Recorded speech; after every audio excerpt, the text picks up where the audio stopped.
The hour has drawn near, and the moon has been split.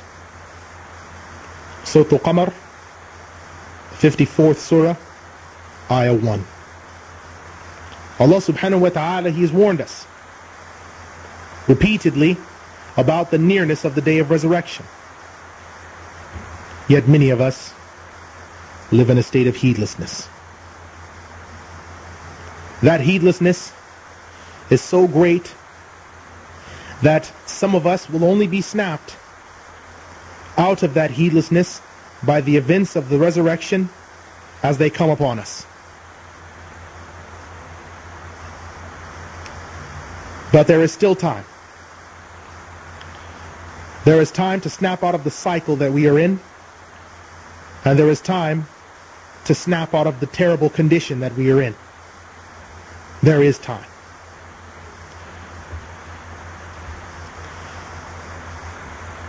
One of the most momentous boasts about this society that we live in now is the exploration of the moon.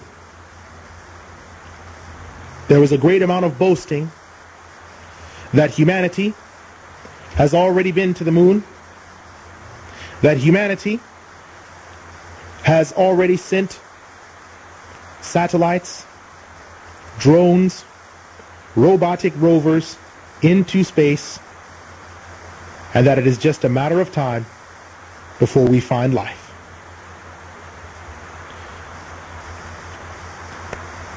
In looking for the extraterrestrial life on Mars, or Venus, or the moon, or any other myriad of the planets in our solar system,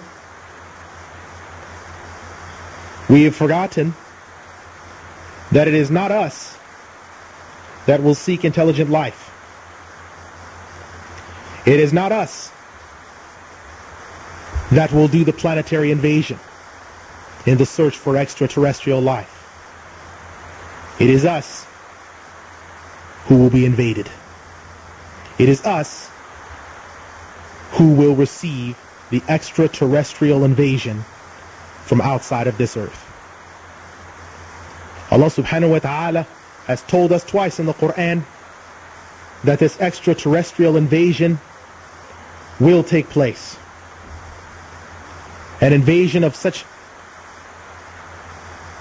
cataclysmic consequences that I deemed it necessary to do a show on it. Allah subhanahu wa ta'ala speaks of this invasion. He says, وَإِن مِّنْ أَهْلِ الْكِتَابِ إِلَّا لِيُؤْمِنَنَّ بِهِ قَبْلَ مَوْتِهِ وَيَوْمِ الْقِيَامَةِ يَكُونُ عَلَيْهِمْ شَهِيدًا. There is not one of the people of the book except that they will most certainly come to believe in him before his death. The day of resurrection, he will be a witness over them. Surah An-Nisa, the 4th Surah, Ayah 159. You are correct if you have come to the conclusion that the planetary invasion, the extraterrestrial invasion that I am speaking of, is none other than the Prophet Isa alayhi salam.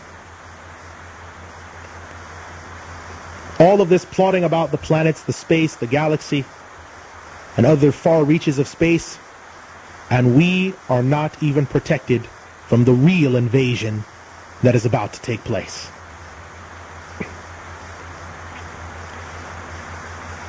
This invasion will be heralded by a series of events.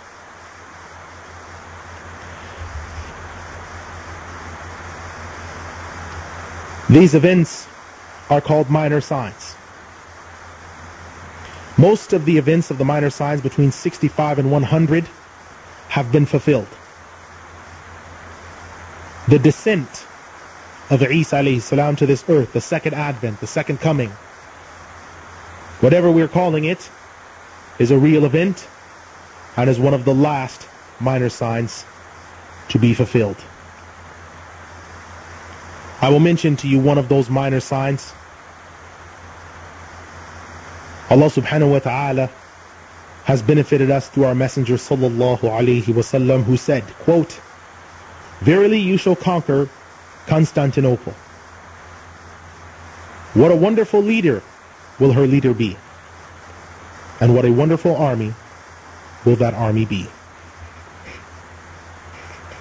This is narrated from Bishr al-Ghanawi, and it is collected by Imam Ahmed in his Musnad, volume 14, page 331, hadith 18,859, as well as Al-Hakim in his Al-Mustadrak, volume 4, pages 421 through 422. Now this hadith was a reference to the conquering of Constantinople by the Ottomans in the year 1453 AD. It is an event that is finished. But there is another hadith that states the same thing for the future tense. I will actually catalog some of what is to take place with the signs to come.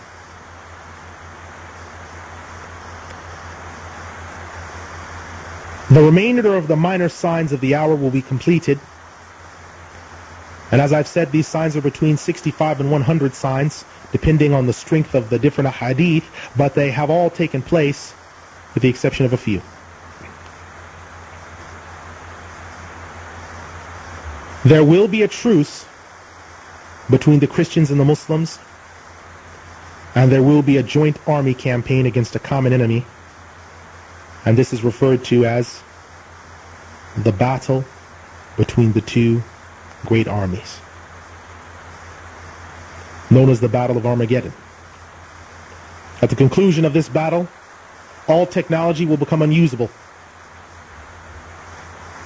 Not long after, there will be a Christian-Muslim war, known as Al-Malham Al-Kubra. I will mention it shortly, but I want to mention to you something of importance, showing you that this Muslim-Christian truce is coming.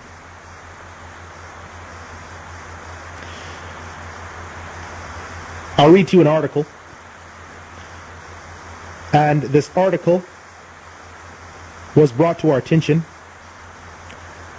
by the Archimandrite Atallah Hanna, who is the actual head scholar and the spokesman of the Church of the Nativity in Bethlehem.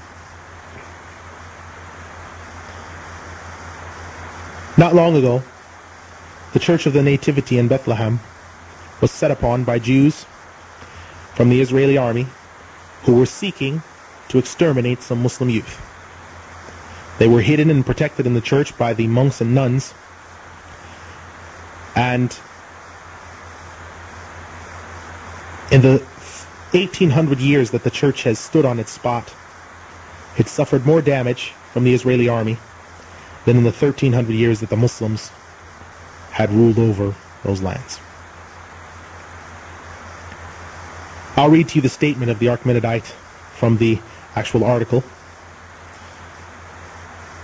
It says that, quote, "Spokesman of the Orthodox Church in the Holy Lands, Archimandrite Atallah Hanna, declared that U.S. President George Bush, his Defense Secretary Donald Rumsfeld, British Premier Tony Blair, his Foreign Minister Jack Straw have all been deprived from visiting the Church of Nativity in Bethlehem.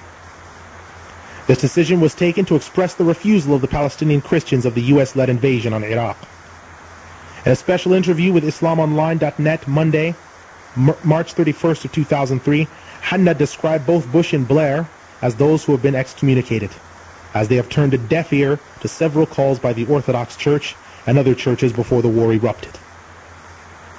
He said, this indicates that leaders of the invading states did not listen to the church, and hence, we deem them to be excommunicated and perverted.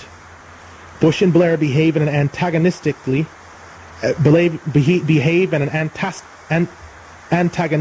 way to the Semitic church that calls for stopping the aggression and hostilities against Iraq, he added. The Church of Nativity decided on Sunday, March 30th, 2003, to excommunicate Bush, Rumsfeld, Blair, and Straw due to their military attacks on Iraq.